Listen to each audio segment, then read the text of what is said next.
My bio was read for you, and I want to start with a couple of things. I've got some notes here so that I can stay focused, but I asked them for a lapel mic so that I can move around and be engaged with you at the same time, because when I'm teaching, this is how I teach. I move around and I'm engaged at the same time.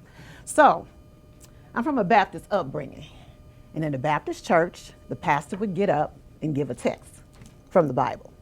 Then after the pastor read the text directly from the Bible, the pastor would say, and my message for today is, okay? So I'm not a pastor, I'm not a prophetess, I'm not an evangelist, I'm not any of those things. But if I had to give a text today, it would be, we ride or die, resilience in Black women pursuing an education. And I'm gonna say that again because then you'll catch it on the way home. We ride or die, resilience in Black women pursuing an education. Now, the young lady who I just met, and we just decided we're gonna be sisters, like we just met the other day. She read my bio and it was very long, okay? It's a couple of things I want to start off. You heard the bio, but you're gonna hear it again, and there's a reason for it, okay? So, in my bio, and if you Google me, if you YouTube me, here are the things you'll find. Doctorate degree from DePaul University in 2013. 28 years in public education, 19 years as the director of special education. First and only African American to hold the position of director of special education in Maywood District 89. First and only African American director of programs and services for the SASIC Cooperative in DuPage County, which provided services to over 90 districts. First and only executive director of student services for St. Charles School District, yes, in Kane County.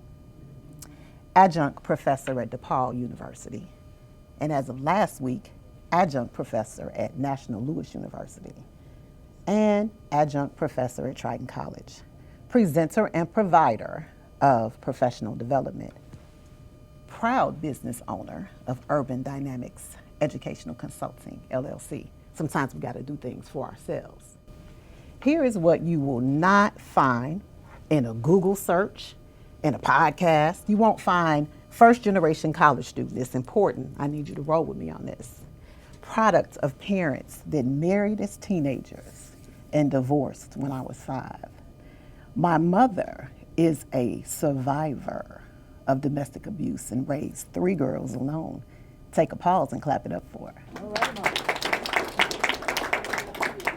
We went through a period of being evicted from our childhood home and being displaced and separated and living with friends until my mother could save up enough money for the first of many apartments. My high school GPA was a 2.69. Say that again.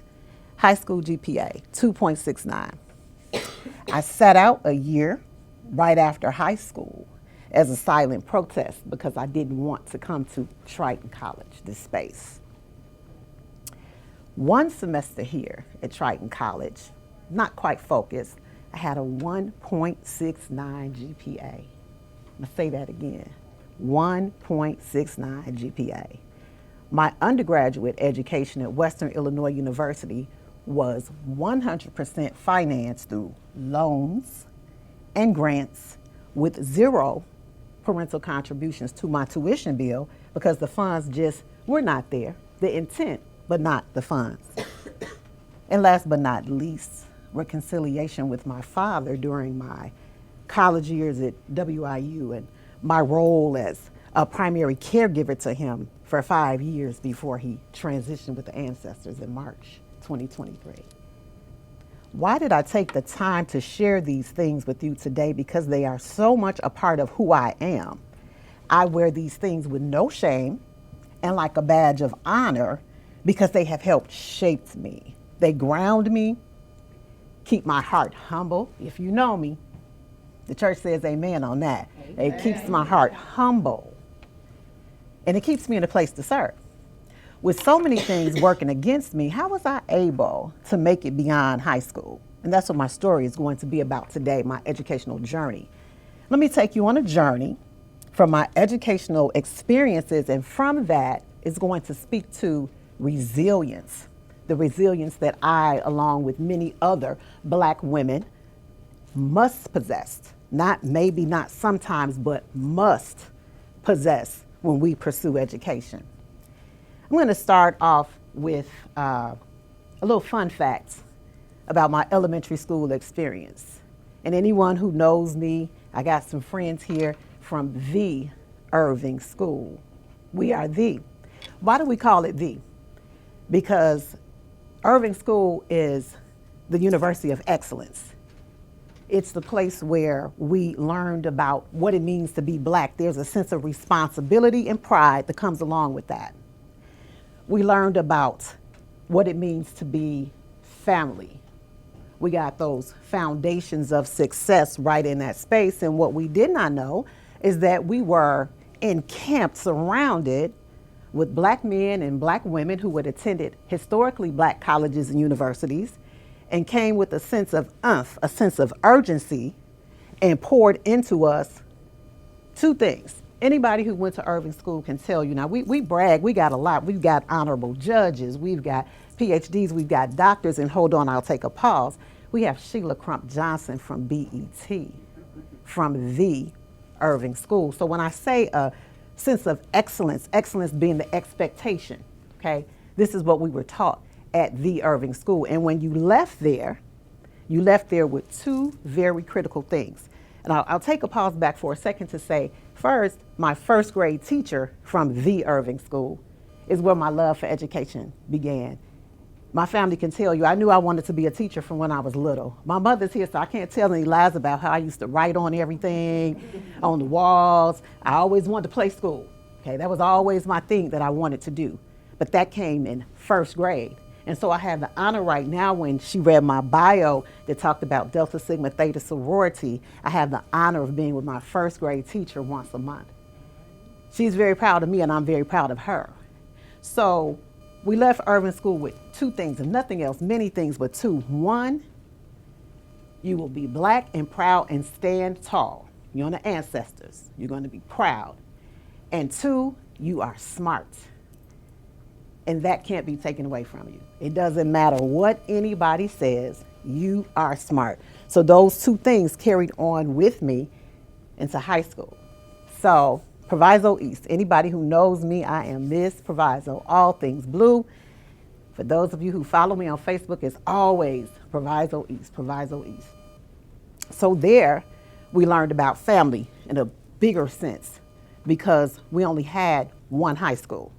So everybody, your mother, your grandmother, aunts, uncles, it wasn't like in CPS where you had a choice of different schools that you could go to.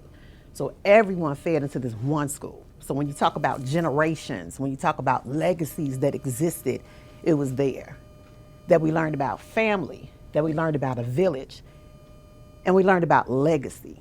We were in a high school where in 1969, basketball, state champions, for the first time, folks who looked like me were the National Guards, and armed services had to go down to the state tournament to make sure that Proviso East returned back safely. We're talking about a time when Fred Hampton, who was a Black Panther, walked the same halls that I did, and about the legacy that lives there and his memory that lives there and all of those things. And so when we say Proviso East and all things that bleed blue, it's not just about the sports and the cheerleading, it's about the legacy. It's about the historical perspective that exists. And it's also about those 7 themes we had to write every semester. And we hated writing those 7 themes. We had to write them, we had to revise them. But when it was time to write that dissertation, all 312 pages, one thing for sure, I left Proviso East High School knowing how to write. Not thinking about how to write, but knowing how to write, because we had teachers who were pursuing their master's degrees in English and their doctorate degree, and that was the level, that was the expectation there at Proviso East. So we left there with family, we left there with the village. So all those great things, but Kennedi, Sookie Strickland, I wasn't focused in high school. So I made it through because I was smart, but I didn't study, I didn't apply myself. So when it was time to graduate and everybody else was getting scholarships everywhere, everybody was going here, everybody was going there, I didn't have a plan. And so my mother said, well, you go to Triton just like your sisters went to Triton. They went here and they both did their associate's degree and they were okay. But I didn't want to come here because at that time, coming to Triton was like a place of shame. You know, everybody was going everywhere and you had to whisper and hold your head down, I'm going to Triton. It wasn't something that you said with excitement in your voice. So directly after high school, as a part of a silent protest, I set out. People call it a gap year now, but I set out. It was a silent protest. And so my older sister, we still don't know how she did it, as I was sitting out on my silent protest. She came home one day with a plastic bag from the Triton College bookstore and a schedule for me with my name on it. How she did that, I don't know, but she did it. And I had a schedule and I had some classes and I was here. And so I got here to Triton College. And when I tell you, I'm going to say it probably about 2 or 3 times, it was a life-changing experience for me to come here because after high school, I wasn't focused, just kind of going with the wind to just, you know, go with the wind. And let me take a pause for a minute, Kyle. Sit in that chair right there, it's soft. So I just came here, you know, just because that's what my sisters did. And that's what my mother wanted me to do. So I just came here. So when I got here, I met some people that were just amazing. Some of them are still with us and some of them are with the ancestors. But let me tell you about my experience here. And I have their names listed because I want to make sure that I don't forget any of them. I've texted them already and told them I'm speaking today. It's going to be on YouTube later. And so if I accidentally forgot their names, it'll be an issue. So I made sure that I have their names listed here. So I'm sitting in the psychology class, my first semester here at Triton, spring of 90. I graduated from high school in 1989. And so I remember I took a gap semester, fall of 89, took a gap. And so I'm in my psychology class. And my teacher at the time, we were doing this fishbowl and all kinds of different kinds of things. And so my teacher pulled me to the side. His name was Hillard Hebda. And he pulled me to the side. He said, I work in the disabilities office, and I think you would be great as a peer counselor. And I was like, really? Didn't have a knowledge really about special education because it was, and all those kinds of things, because special education was separate, my K through 12 experience. You kind of just knew them as those kids, but you didn't know them. And all I knew about special education was my cheerleading coach was a special ed teacher. So that was my extent of what I knew. And so here I am, and I'm working in this office for students with disabilities. And then Hillard Hebda leaves that position, and Dr. Roosevelt Thomas comes into that position. And he was an African-American man from the South.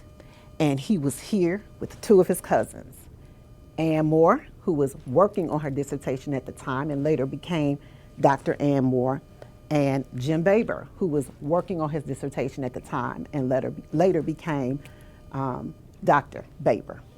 And so during this time, these individuals, they're from the South, they're pointing to me, and I remember Dr. Thomas called me in his office and he said, special education is your route. I was like, wow, you're like the second person who told me that, and I'm not really sure. I think I'm cute. I got these light eyes. I want to go to Columbia. I want to be a newscaster, okay? That's what I thought in the 90s. That's what was like in and so insignificant. And so my father kept saying, well, you need to do something where you can eat. That's not going to feed you. And I thought, dream buster, right? So Dr. Thomas was talking to me about special education. Hillard Hebda was talking to me about special education.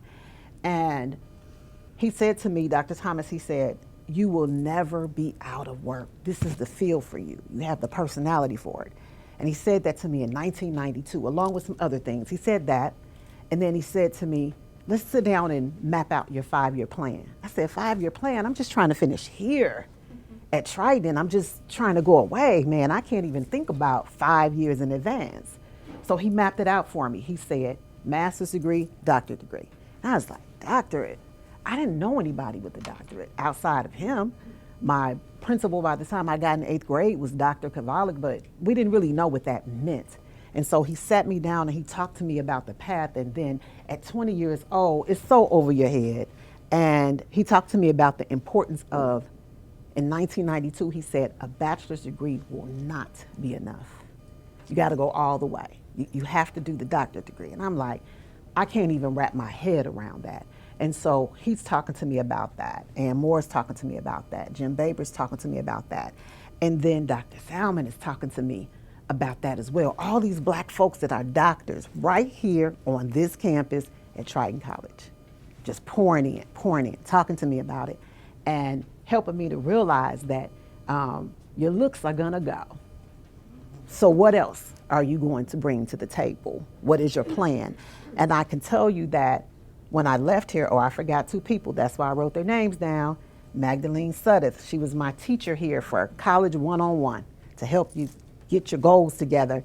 And Lee McGinnis was an English teacher here and a part of this program of first generation college students. That's why I had to get their names down, because if I forgot somebody, it was gonna be a problem. And so it was here, when I left here, the path was very clear and it was no turning back. Bachelor's degree, master's degree, doctorate degree. And check the record, she read my bio. Bachelor's degree, master's degree, doctorate degree, in that order. Not 20 years later, not 20, straight, in that order, right? So I did not look back, so I'm grateful. And that's why I volunteer here with the Triton Alumni Council. That's why I try to support the things that Dean Willis does and her work with students of color here, because I know that had I not walked this campus, that bio that you heard would not have existed. So let me move it on. So I left Triton. I graduated in 1992, and I went to Western Illinois University. And I tell this particular story quite often, so my mother already knows what the story is gonna be.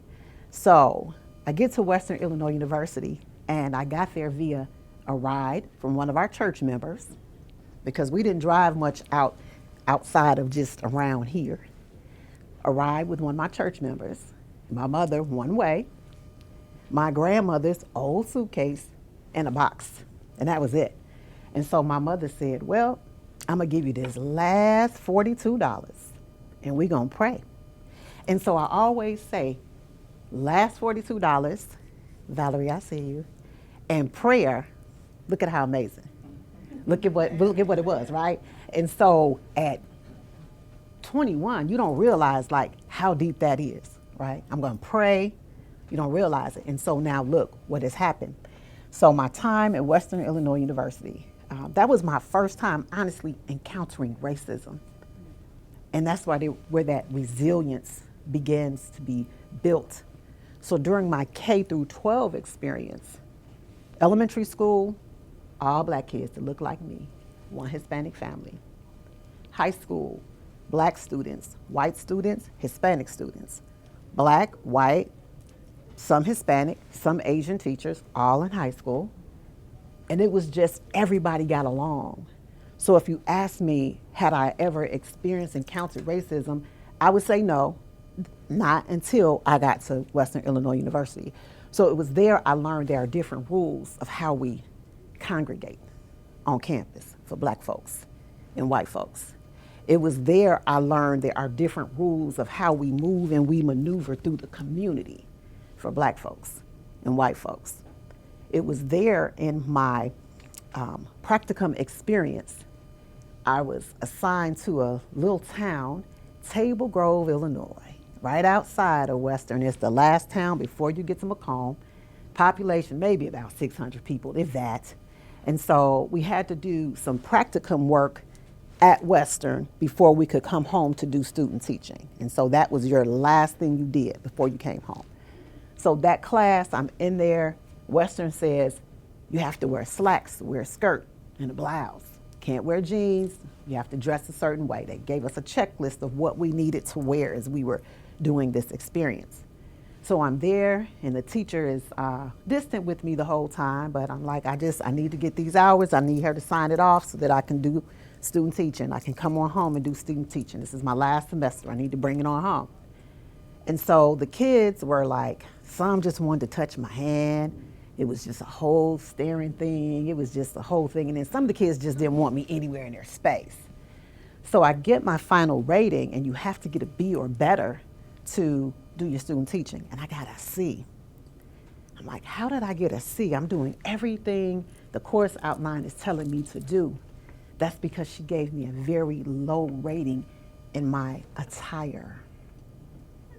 She gave me a very low rating because Western said, don't come in doing worksheets, okay? We have to come in and we have to be innovative. And so she gave me a low rating in my teaching strategies. And I thought, I'm just doing what they're teaching us here on the campus, and I'm pushing that right out. So my advisor had to override my grade to a B so that I could come home and do my student teaching. And it was at that time, she sat down with me, my advisor, and just said, you know, Kennedi, don't worry about it. You know, this is just how some people in the world are. You're amazing. You're gonna do great things. Don't let this one little thing hold you up. So that was my first experience, and it was just, it leaves you very confused. Like, I'm doing everything I'm supposed to be doing, and why is my rating so low? So that was my experience, and that's where that resilience and everything that I brought with me from home, those lessons from my teachers in elementary school about it's in my head, you're smart. Nobody can take that away from you. You're going places. Nobody can take that away from you. So it was all of that resilience building that I brought from home to the campus with me to sustain me through. So then I finished. I came home to Maywood, to my first teaching experience, and I loved it. I started at Lincoln School right here in Maywood in 1995. And something very interesting happened there. There were two women who were at the end of their careers, and I was at the beginning of mine. And one was an African-American woman, Debbie Haynes, and yes, I remember names of everyone, and I do. And the other one was Sharon Ross. And so at that time I had a junior high, and we called it BD, behavior disorder, all boys, all of the boys way bigger than me, and then here I am, just straight out of college, 115 pounds, if that.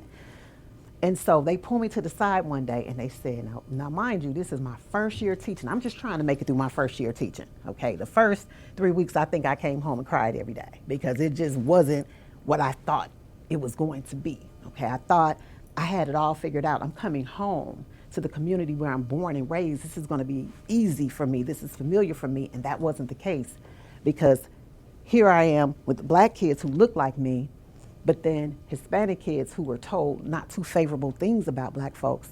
So then that whole piece, working through that, and not only that, this thing of our experiences were different. Even though I may have encountered some hardship growing up, we were shielded from that. We were never made a part of whatever my mother was going through. That was not our story. We just didn't even know. We were shielded from that, and we were able to still just be kids and be happy. But these kids came to me as adults. They had to cook, they had to clean. I mean, they actually had to run the house and be in charge of things while their parents worked multiple jobs and just a lot of things. And so their experience was different. So I had to work through that. But I loved it. These two teachers came to me and they said, you need to go into administration. I said, administration? I'm just trying to make it through teaching. Do you not see my door closed sometimes where I just got my head down during lunch just trying to make it through the day? And so they just kept staying on me. They said, but the kids take to you so well. And something they said to me that to this day sticks with me. They said, we came up in an era, now mind you, it was the end of their career and I was just beginning mine. And they said, we came up in an era where women could only, this is my son, everyone. He's home from school. They said, we came up in an era where women could only be teachers and nurses. That's it. That's all we could do. And they said, but it's a game changer now. It's so much more you can do. You can be an administrator. You can do all of these things. And I thought, administrator, the principal wears a suit every day. That's not fun. The principal sits in an office all day. Clearly, I don't see where that's not me. And so they stayed on me so much, and I'm grateful. They stayed on me so much in my first year teaching that at the end of that first year in 1996, just on a whim as a student at large, I went that summer and signed up at Concordia. I wasn't even admitted to the college. I knew I couldn't come to work another day and not tell them I was not enrolled in these classes. They kept saying, Kennedi, You got to get in these classes. And I'm like, okay, I'm going to do it. Okay. So it was really that I was being bullied into it. And so I signed up for these classes, and I signed up as a student at large, not even an admitted student in the summer. And I took my first administrative courses that summer. And so when I finished with that administrative degree, I got my first administrative position as a supervisor, as a special ed supervisor in Maywood. That was my first position. And I want to tell you, as my story talked about resilience in education. So while I was working on that master's degree, I worked 3 jobs. I'm going to say it again. While I was working on that master's degree, I worked 3 jobs. I taught my teaching job during the day, every day. And then in the summer, I taught summer school for District 89. And I would get in my car with my bologna sandwich, my juice box, and some chips at 12 o'clock. And I would drive to CPS, to Collins High School. And I taught summer school there from 1 to 4. And then I would get back in that same car, eat another bologna sandwich. That's when I was eating meat before I was a vegetarian. I get back in that car, eat another bologna sandwich, another bag of chips, and a juice box, and I would drive to Carson Perry Scott. We all have memories of Carson's. Okay? If you don't have memories of Carson's, just leave the room. We all have memories of Carson's, okay? And so then I would work at Carson's from 6 p.m. to 9 p.m. that summer. That's 3 jobs, count it up, and still go to class. And so when school started back, I kept my part-time job at Concordia, and my husband was in corporate America at the time, but in the evenings, he would leave corporate America, change his clothes in his duffel bag like Superman, and go to McDonald's and mop the floors at night so that I didn't have to take out loans, because the goal was to finish this master's degree with no loans and to start a family and not have that over us. So we're doing all this. I got 3 jobs, my husband's got 2. You know, we're eating lots of sandwiches. You know, we're doing what we need to do so that I could pay for that tuition in cash. And so with that first supervisory position, that's when all of those things of my education just kind of start coming together. You know, there are things that people start requiring of you when you're more than just a teacher, okay? So I'm there. Then after that, I went to CPS for a little bit, and then I came back home. I came back home to become the first Black, and it was in my bio, and I'm gonna say it again, first Black and only director of special education in District 89. In all of my professional years that I've worked, and it's been 28 now, in all of my professional years, that experience that I had in Maywood District 89 was my best. When you talk about stellar, my finest, because I was able to come home where everything began for me and pour so much into Black and brown children who look like me. And it was meaningful for me. And I was blessed to have a staff who they could look over my intensity sometimes and my urgency and know that it was coming from the right places. So anything that I asked, they did. So when I say it was my best and it was stellar for me, not by me, not all by myself. It was because I had a staff that believed when God gave me the vision, I would tell them God gave me the vision, and they were right there with me, supporting kids. So when I say that it was my best, because I had an amazing staff to follow me during that time. I also had an amazing superintendent, and I mention her all the time. Her name is Dr. Cynthia Phillips Broughton, and she was my typing teacher in high school. She was Cynthia Richardson at that time, and we all loved her. And my first year as the director of special education, when she was a superintendent, she pulled me under her wing and taught me so many things that I didn't learn in textbooks. Textbooks gives you the everyday theory, but it doesn't give you the practice. And so she really talked to me about what it means to be a Black woman in leadership. And I'm gonna say that again. She talked to me about what it meant to be a Black woman in leadership. One thing she said to me, my son who just left, when I took that position, he was 8 weeks old. 8 weeks old. And so here I am showing up to work. You know your clothes don't fit after you had a baby. And so I was just trying to make it. And I just had on whatever, just so I could get there. Hey, it didn't have formula on it, and I'm just getting to work. And she pulled me to the side and she said, and this was out of love, out of a place of love, but you know, you just had a baby, your emotions are still everywhere. She pulled me to the side and she said, I need you to wear a suit, not some days, but every day. She gave me the rundown of how I needed to show up. And she said, because at the time I was 33 years old. Okay, I'm 53 now and I think I'm real fly, but when I was 33, still looking like a baby by the face. And so she said to me, as long as you are sitting in my cabinet, in the superintendent's cabinet, I need you to wear a suit every single day. And she said, I'm gonna tell you why.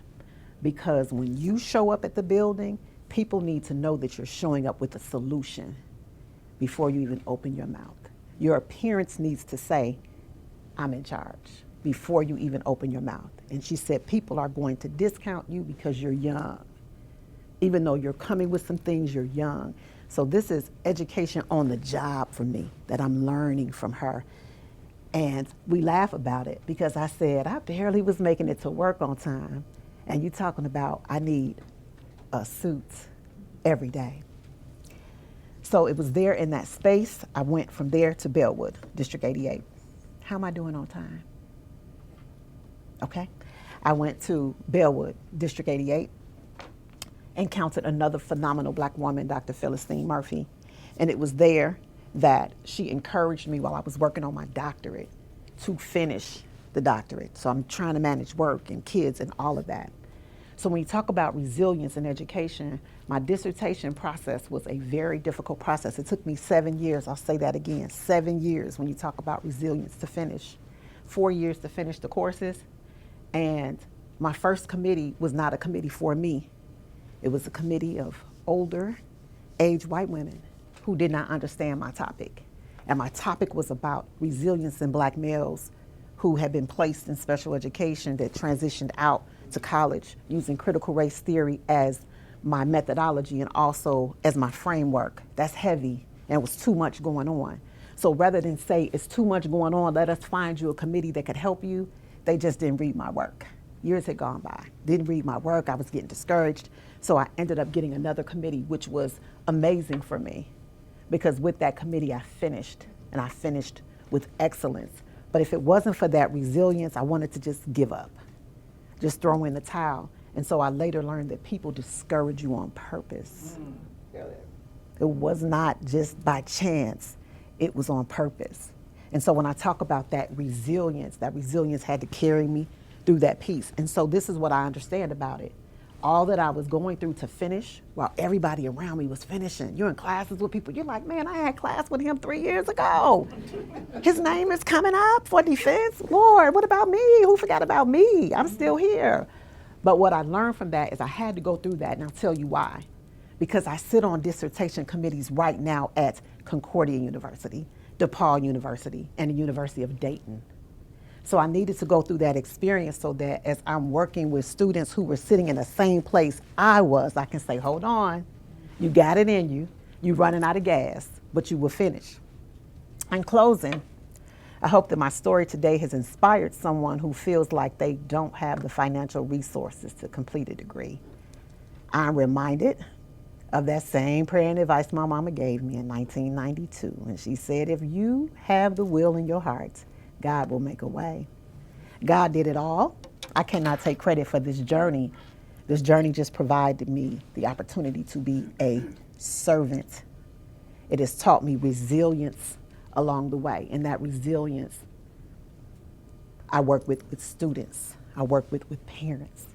Again, I'm grateful for this opportunity. And I thank you all so very much for spending this time with me. You could have been any place else.